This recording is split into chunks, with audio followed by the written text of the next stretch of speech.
নমস্কাৰ বন্ধুসকল, মই আপোনালোক সকলোকে আছামিজ বাস্তু চেনেললৈ স্বাগতম জনাইছোঁ। বন্ধুসকল, মোৰ নাম গোবিন্দ খোৱা, মই এজন এষ্ট্ৰবাস্তু এক্সপাৰ্ট নিউমেৰলজিষ্ট। বন্ধুসকল, আপোনালোকৰ সুবিধাৰ্থে আপোনালোকৰ বিভিন্ন সমস্যাৰ সমাধানৰ উপায়সমূহৰ সম্পৰ্কে মই চেনেলটোত আলোচনা কৰি থাকোঁ। গতিকে যদিহে আপোনালোকৰ মোৰ চেনেলৰ ভিডিঅ'সমূহ চাই ভাল লাগে, অনুগ্ৰহ কৰি মোৰ চেনেলটো ছাবস্ক্ৰাইব কৰিব, ভিডিঅ'সমূহ লাইক কৰিব, কমেণ্ট কৰিব আৰু যিমান পাৰে শ্বেয়াৰ কৰিব। বন্ধুসকল, আমাৰ জীৱনত প্ৰত্যেকজন ব্যক্তিৰে বেলেগ বেলেগ ধৰণৰ সমস্যা থাকে। কাৰোবাৰ ৰিলেশ্যনশ্বিপৰ সমস্যা থাকে, কাৰোবাৰ আৰ্থিক সমস্যা থাকে, কাৰোবাৰ কেৰিয়াৰক লৈ সমস্যা থাকে। ঠিক তেনেকৈ এটা সমস্যা থাকে ঋণ ধাৰক লৈ। বন্ধুসকল, কেতিয়াবা এনেকুৱাও হয় আৰ্থিক সমস্যাত পৰি আমি কেতিয়াবা বেংকৰ পৰা হওক, গোটৰ পৰা হওক, কোনো ব্যক্তিৰ পৰা হওক লোন ল'ব লগাত পৰে, ধাৰ ল'ব লগাত পৰে।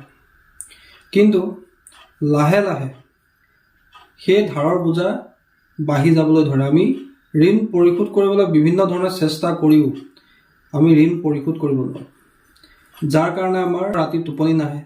এনি টাইম আমাৰ মূৰত এই ঋণ ধাৰৰ সমস্যাই ক্ৰিয়া কৰি থাকে। আমি ভালকৈ শুব নোৱাৰোঁ, মন খুলি হাঁহিব নোৱাৰোঁ। ঋণ ধাৰৰ সমস্যা যিজন ব্যক্তিৰ থাকে, তেওঁৰ সুখ শান্তি প্ৰায় নাইকিয়া নিচিনা হৈ যায়। কেনেকৈ সেই ঋণৰ বোজাৰ পৰা মুক্ত হওঁ, সেই চিন্তাই তেওঁলোকক সদায় প্ৰত্যেকটো সময়তে আমনি কৰি থাকে। বন্ধুসকল, এই ঋণ ধাৰৰ সমস্যা দূৰ কৰাৰ বিভিন্ন উপায়সমূহৰ সম্পৰ্কে মই আগতে এই চেনেলটোতে আলোচনা কৰিছিলোঁ। বহুতকেইটা উপায় আপোনালোকক মই দিছিলোঁ।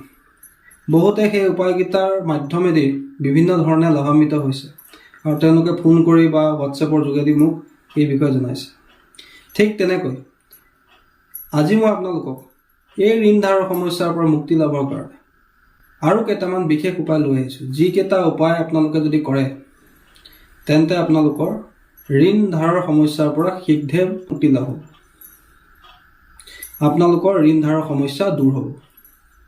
অৰ্থাৎ আপোনাৰ জীৱনলৈ ধন টকা পইচা অহাৰ নতুন বাট মুকলি হ'ব, যাৰ জৰিয়তে আপুনি নিজৰ ঋণৰ কিস্তি আদায় কৰিব পাৰিব, ঋণৰ পৰা মুক্ত হ'ব পাৰিব। বন্ধুসকল, এই ঋণ ধাৰৰ সমস্যাৰ পৰা মুক্তি লাভৰ কাৰণে আপোনালোকে এটা এঞ্জেল নাম্বাৰ ব্যৱহাৰ কৰিব পাৰে। সেই এঞ্জেল নাম্বাৰটো অত্যন্ত পৰীক্ষিত এঞ্জেল নাম্বাৰ। এই এঞ্জেল নাম্বাৰটো আপোনালোকে প্ৰত্যেক দিনে নিজৰ বাওঁ হাতত, তলুৱাত হওক, মণিবন্ধত হওক, বাহুত হওক, গ্ৰীণ পেন লৈ ডেইলি লিখিব লাগে। তাৰ লগতে আপোনালোকে এই এঞ্জেল নাম্বাৰটো মনে জপ কৰি থাকিব লাগে। তাৰ লগতে আপোনালোকে যিটো বটলেদি পানী খায়, ধৰি লওক এইটো পানী বটল দি মই পানী খাওঁ, সেই এঞ্জেল নাম্বাৰটো আপোনালোকে স্কেচ পেন এটা লৈ এই এঞ্জেল নাম্বাৰটো আপোনালোকে বটলটোত লিখি ল'ব লাগে। তাৰপিছতে সেই বটলটোৰ পৰাই অলপ অলপ পানী আপোনালোকে খাই থাকিব লাগে। তৃতীয়তে আপোনালোকে এখন বহী ল'ব। বহীত প্ৰথমে নিজৰ নামটো লিখিব। নামটো লিখি তাৰ তলতে এই এঞ্জেল নাম্বাৰটো লিখিব। লিখি লৈ এটা চাৰ্কেল কৰিব। সেই নামটো আৰু এঞ্জেল নাম্বাৰটোৰ ওপৰতে আপোনালোকে এটা বৃত্ত আঁকিব। সেই বৃত্তটোক কোৱা হয় এনাৰ্জি চাৰ্কেল।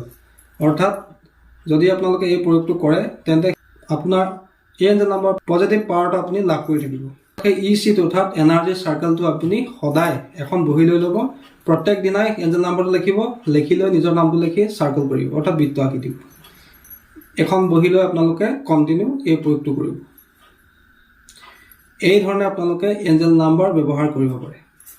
বন্ধুসকল, সেই পৰীক্ষিত লোন ৰিপে'মেণ্ট কৰিব পৰা, অৰ্থাৎ লোনৰ পৰা মুক্তি লাভ কৰিব পৰা এঞ্জেল নাম্বাৰটো হৈছে বন্ধুসকল 5208977740। বন্ধুসকল, দুইটা সংখ্যাৰ মাজত অলপ গেপ আছে, কিন্তু চাই ল'ব। 5208977740, 5208977740। এই সংখ্যাকেইটা আপোনালোকে মনে জপ কৰি থাকিব পাৰে। জপ কৰা কোনো সীমা সংখ্যা নাথাকে, কিন্তু আপোনালোকে প্ৰত্যেক দিনে 3 বাৰ এই এঞ্জেল নাম্বাৰটো জপ কৰিব লাগে। ধৰি লওক ৰাতিপুৱাৰ সময়ত 10 মিনিট কৰিলে, 5 মিনিট কৰিলে, দুপৰীয়াৰ সময়ত 5 মিনিট কৰিলে, বা সন্ধিয়াৰ সময়ত, ৰাতিৰ সময়ত আপুনি 5 মিনিট কৰিলে, 10 মিনিট কৰিলে, মনে সেই সংখ্যাটো আপোনালোকে জপ কৰি থাকিব লাগে। উচ্চাৰণ কৰি জপ কৰাৰ কোনো কথা নাই, মনে জপ কৰি থাকিলেই হ'ল। লগতে প্ৰত্যেক দিনে গ্ৰীণ পেন এটা লৈ ল'ব। গ্ৰীণ পেনটো লৈ নিজৰ হাতত, আপোনাৰ মণিবন্ধত বা বাউসীত আপোনালোকে বাহুত আপোনালোকে এই সংখ্যাটো লিখিব। বহী এখন লৈ ল'ব। বহীত আপোনাৰ নিজৰ নামটো লিখিব, লিখি এঞ্জেল নাম্বাৰটো লিখিব। লিখি লৈ তাৰ ওপৰত এটা বৃত্ত আঁকি দিব, আৰু সেইটো বৃত্ত আপোনালোকে প্ৰত্যেক দিনে আঁকিবলৈ লওক।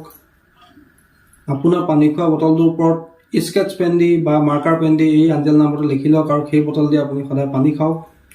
চাব আপোনালোকৰ লোনৰ যি সমস্যা আছে, ঋণ ধাৰৰ যি সমস্যা আছে, সেই সমস্যাৰ পৰা আপুনি লাহে লাহে মুক্তি লাভ কৰিব। বন্ধুসকল, তাৰোপৰি ঋণ ধাৰৰ পৰা মুক্তি লাভ কৰিবৰ কাৰণে আপোনালোকে আৰু এটা উপায় কৰিব পাৰে। এই উপায়টো আপোনালোকে কৰিব কোনোবা এটা শনিবাৰৰ দিনা কোনোবা এটা এটকীয়াৰ পইচা ল'ব। এটকীয়া পইচাটোৰ ওপৰতে আপোনালোকে মাৰ্কাৰ পেন এটা লৈ ল'ব, ক'লা হওক বা নীলা হওক কোনো কথা নাই। সেই মাৰ্কাৰ পেনটো দি পইচাটোৰ ওপৰত আপোনালোকে লিখিব 808। কি লিখিব বন্ধুসকল? 808। তাৰপিছতে সেই পইচাটো আপোনালোকে নিজৰ হাতত লৈ বাওঁ হাতত ৰাখিব, সোঁ হাতে চেপা দি পেলাই নিজৰ মনৰ ইচ্ছাৰ কথা কৈ আপোনাৰ নিজৰ পাৰ্চত ৰাখি দিব। এসপ্তাহৰ মূৰত নিশ্চয় সেই চিয়াহী কালাৰটো নিশ্চয় নাইকিয়া হৈ যাব। এসপ্তাহৰ পিছত আপুনি পাৰ্চৰ পৰা সেই পইচাটো আকৌ উলিয়াই ল'ব। উলিয়াই লৈ কোনোবা এটা শনিবাৰৰ দিনা পুনৰ আপোনালোকে নিজৰ ক'লা বা নীলা ৰঙৰ মাৰ্কাৰ পেন এটা লৈ সেই পইচাটোৰ ওপৰতে পুনৰ 808 লিখিব আৰু আপোনাৰ নিজৰ পাৰ্চত ৰাখি থ'ব। এইদৰে কণ্টিনিউ আপোনালোকে কৰিবলৈ লওক। চাব আপোনালোকৰ ধন টকা পইচাৰ আহৰণৰ নতুন পথ মুকলি হ'ব। ধন টকা পইচাৰ আহৰণৰ নতুন উৎস আপোনালোকৰ লাভ হ'ব, যাৰ জৰিয়তে আপোনালোকে ঋণ ধাৰৰ সমস্যাৰ পৰা শীঘ্ৰে মুক্তি লাভ হোৱাৰ পথ আপোনালোকে লাভ কৰিব। বন্ধুসকল, তাৰোপৰি আপোনালোকক মই এটা যন্ত্ৰ দি দিছোঁ। এই স্ক্ৰীণলৈ আপোনালোকে মন কৰক, ইয়াত এটা যন্ত্ৰ মই লিখি দিছোঁ আপোনালোকক। এই যন্ত্ৰটো আপোনালোকে কোনোবা এটা মংগলবাৰৰ দিনা মনে মনে হনুমান দেৱতাক ধ্যান কৰি, বজৰং বলী ধ্যান কৰি পবিত্ৰ অৱস্থাত, অৰ্থাৎ আপোনালোকে প্ৰথমে স্নান কৰি ল'ব, যদি পূজা পাঠ কৰে কৰি ল'ব। কৰাৰ পিছত আপোনালোকে ভালকৈ কোনোবা এটা স্থানত বহি ল'ব। চকীটো বহিব পাৰে, মাটিটো বহিব পাৰে, আপোনালোকৰ কথা। ৰঙা কলম এটা লৈ ল'ব, কাগজ এখন লৈ ল'ব। বেছি ডাঙৰ কাগজ নালাগে, 1 ইঞ্চি বা 1 ইঞ্চি এখন কাগজ ল'ব। তাৰ ওপৰতে এই যন্ত্ৰটো আপোনালোকে লিখিব। লিখি লৈ এই যন্ত্ৰটো আপোনালোকে সন্মুখত ৰাখি ধূপ এডাল জ্বলাই যন্ত্ৰটো চাৰিওপাশে ধূপডাল ঘূৰাই নিজৰ মনৰ ইচ্ছাটোৰ কথা কৈ এই যন্ত্ৰটো, যিখন কাগজত আপোনালোকে যন্ত্ৰটো লিখিছে, সেই কাগজ টুকুৰা আপোনালোকে লেমিনেশ্যন কৰি ল'ব। লেমিনেশ্যন কৰি আপুনি নিজৰ পাৰ্চত ৰাখি থ'ব।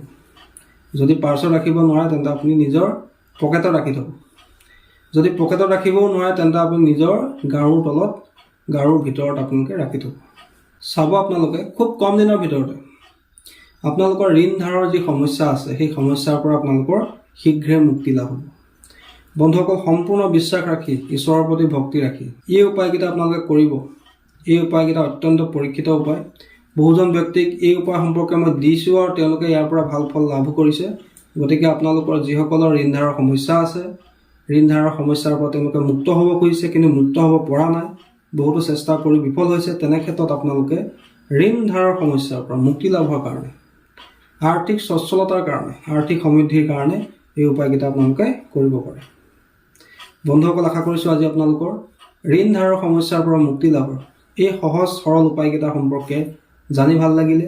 যদি ভাল লাগিলে অনুগ্ৰহ কৰি ভিডিঅ'টো লাইক কৰি দিব, কমেণ্ট কৰিব আৰু মোৰ চেনেলটো ছাবস্ক্ৰাইব কৰিব আৰু কাষতে থকা বেল আইকনটো ক্লিক কৰি দিব। ধন্যবাদ।